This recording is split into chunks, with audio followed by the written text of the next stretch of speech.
They say funerals are meant to bring families together, but mine did the opposite. That day wasn't just about saying goodbye to my sister. It was the day I realized blood doesn't always mean loyalty. I didn't expect peace, but I also didn't expect violence. And yet, standing over her grave, surrounded by people who were supposed to be my family, I felt the sting of a fist before the sting of grief could even settle in. It started quietly, too quietly. My sister was the glue of our family, the only one who managed to keep the cracks from splitting into canyons. When she died, it felt like the walls fell apart with her. I walked into the church that morning knowing I was already seen as the outsider. Years of whispered rumors, old grudges, and family politics had put me at odds with them all. I told myself I'd bite my tongue, pay my respects, and walk away. But nothing ever goes that simply, does it?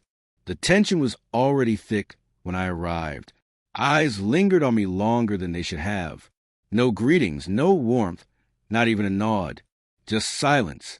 I thought maybe I could ignore it. Sit quietly, let my presence fade into background.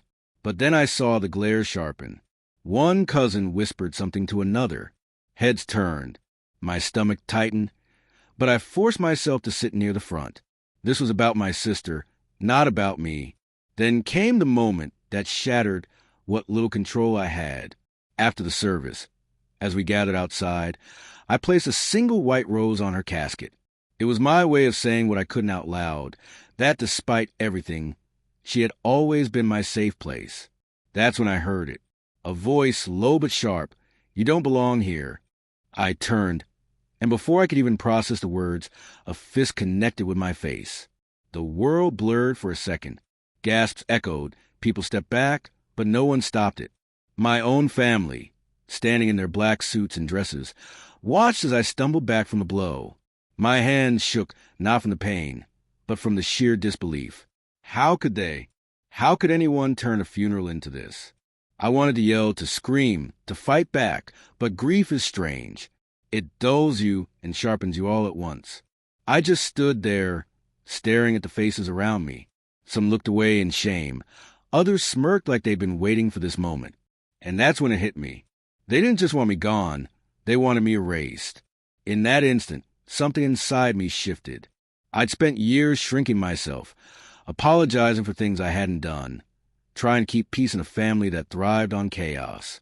My sister had begged me to hold on, to stay connected, even when they treated me like an outcast. But now she was gone. And with her went the only reason I'd ever endured their cruelty.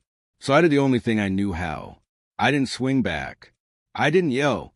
I straightened myself, wiped the blood from my lip, and I walked away, not just from the funeral, but from everything, from a family name, the shared possessions, the tangled web of expectations. They thought they'd humiliated me, broken me. What they didn't realize was that their betrayal freed me. Because here's the truth. Everything they'd ever leaned on me for, the financial help, the late-night favors, the connections they used but never acknowledged, was tied to me. I had given so much of myself, always hoping one day it would mean I truly belonged.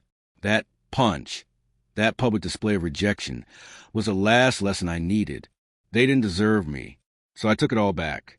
Every ounce of support, every open door, every bridge I had built for them. I burned it to the ground.